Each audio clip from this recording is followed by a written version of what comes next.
Bismillahirrahmanirrahim. Melanjutkan penjelasan sebelumnya, yaitu masih mengenai seputar penjualan sesuatu yang ada bagian yang masuk dalam penjualan itu walaupun tanpa disebutkan di dalam akad. Sebelumnya sudah membahas penjualan pohon, penjualan kebun, dan juga penjualan tanah ya, penjualan tanah dan penjualan kebun. Sekarang kita membahas penjualan rumah. Kalau ada orang yang jual rumah, maka otomatis yang masuk di dalamnya adalah tiga hal yang sama seperti penjualan kebun, yaitu yang pertama tanah, yang kedua pohon, yang ketiga bangunan yang ada di dalamnya. Jadi tentunya penggambaran ini adalah bila memang antara rumah dan tanah itu sama-sama dimiliki oleh penjual. Karena dalam fikih itu ada praktek rumahnya milik satu orang tapi tanahnya milik orang lain, itu ada yang seperti itu. Karena dalam pembahasan jual beli kan ada namanya manfaat, menjual manfaat. Jadi contohnya salah satunya yaitu ada orang yang punya tanah, kemudian manfaat tanah itu dijual. Manfaatnya ya misalkan pembangunan. Jadi contoh, saya punya tanah, lalu saya menjual manfaat tanah saya ke teman saya. Saya menjual kemanfaatan tanah saya untuk kau banguni di atasnya. Jadi teman saya yang berhak membangun di atas tanah saya. Tanahnya milik saya, tapi bangunan yang ada di atasnya milik teman saya. Itu ada dalam fikih seperti itu. Jadi praktek ini yang saya maksud adalah menjual rumah dan otomatis tanahnya ikut terjual. Itu kalau memang antara rumah dan tanahnya itu dimiliki oleh pembeli, dimiliki oleh penjual. Dan kalau tanah dimiliki seseorang, itu tentunya mencakup seluruh tanah yang ada di bawahnya. Dalam arti tanah itu kan ada berlapis-lapis ya, ada 7 lapis. Jadi dari bagian paling atas sampai yang paling bawah itu yang milik dia. Sampai ke tingkat atau ke lapis yang ketujuh yang paling bawah. Kemudian pohon juga masuk dalam penjualan itu. Jadi ada orang jual rumah, ternyata di dalamnya ada pohonnya. Itu juga pohonnya nanti otomatis milik pembeli kalau penjualannya sah. Kemudian juga bangunan. Jadi bangunan apapun yang ada di area rumah itu menjadi milik pembeli. Lalu pintu itu kalau dalam Fathul Muin ini itu ada 2. Ada pintu yang bisa dicopot, bisa dipindah-pindah. Ada pintu yang permanen, yang selamanya di situ tidak bisa dipindah. Pintu yang ikut dalam penjualan itu adalah pintu yang permanen, pintu yang tidak bisa dicopot. Dan kalau zaman dulu itu kan gembok atau yang buat ngunci itu kan juga ada yang bisa dicopot, ada yang permanen kalau zaman dulu ya. Kalau zaman dulu itu juga nanti rinciannya sama. Kalau gemboknya ini bisa dicopot, maka ya tidak ikut dalam penjualan, sama seperti pintu tadi.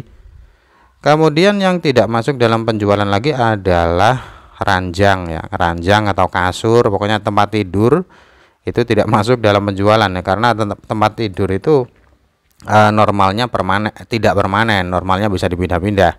Kemudian kalau ada batu yang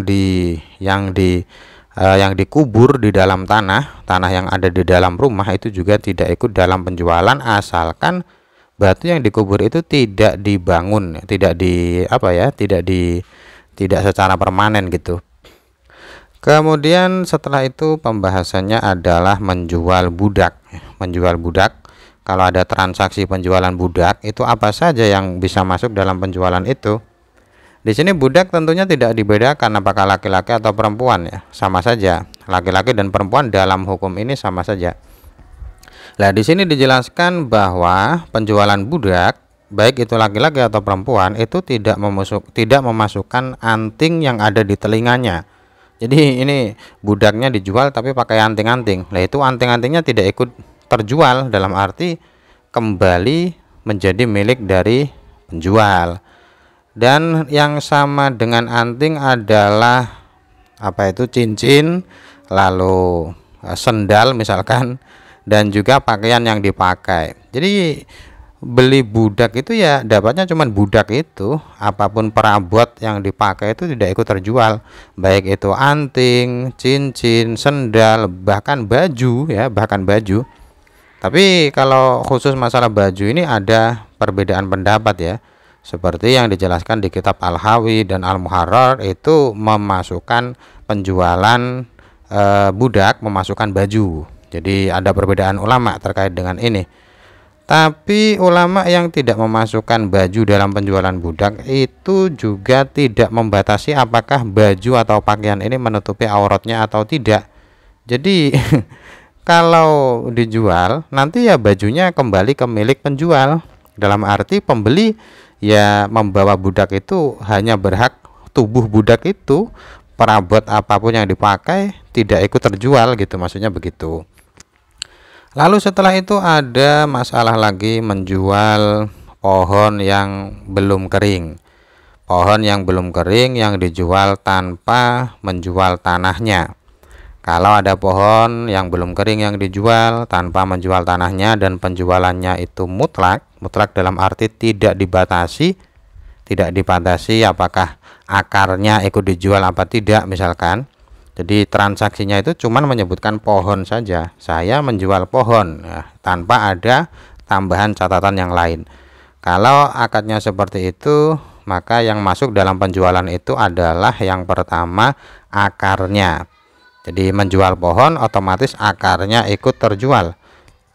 Walaupun akarnya ini sudah kering ya, walaupun akarnya sudah kering. Ini hukum ini berlaku kalau tidak ada pensyaratan memotong pohon. Jadi penjualan pohon itu dalam fikih ada yang disertai dengan syarat memotongnya, ada yang tidak. Dan yang saya jelaskan tadi itu menjelaskan yang tidak ada syarat memotong pohon. Artinya bisa tanpa syarat atau bisa dengan syarat pohonnya ditetapkan. Jadi tanpa syarat memotong pohon itu gambarannya bisa dua. Yang pertama disyaratkan menetapkan, yang kedua tidak disyaratkan apapun. Lah mengapa akar ikut dalam penjualan? Ya karena menjual pohon yang belum kering, yang masih hidup, itu ada kewajiban membiarkannya. Ada kewajiban membiarkan pohon itu agar tetap hidup ya, Tapi nanti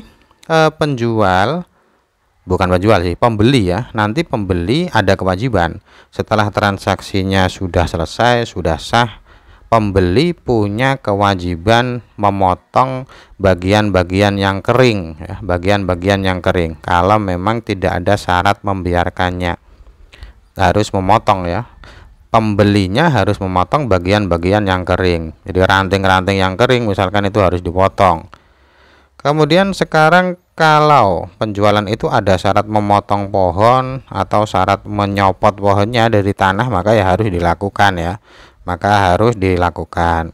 Dan kalaupun pembeli dan penjual sepakat memotong bagian-bagian yang kering ya, atau mencopotnya, itu juga harus dilakukan sama saja. Dan kalau hal itu justru disyaratkan ditetapkan, maka penjualannya malah tidak sah ya. Jadi kalau ada penjualan pohon tapi ada syarat membiarkan bagian yang kering, maka penjualan itu justru menjadi tidak sah.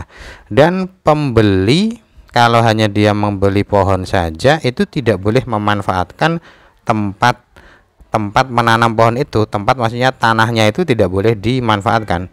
Itu dulu, semoga bermanfaat. Wallahu a'lam bishawab.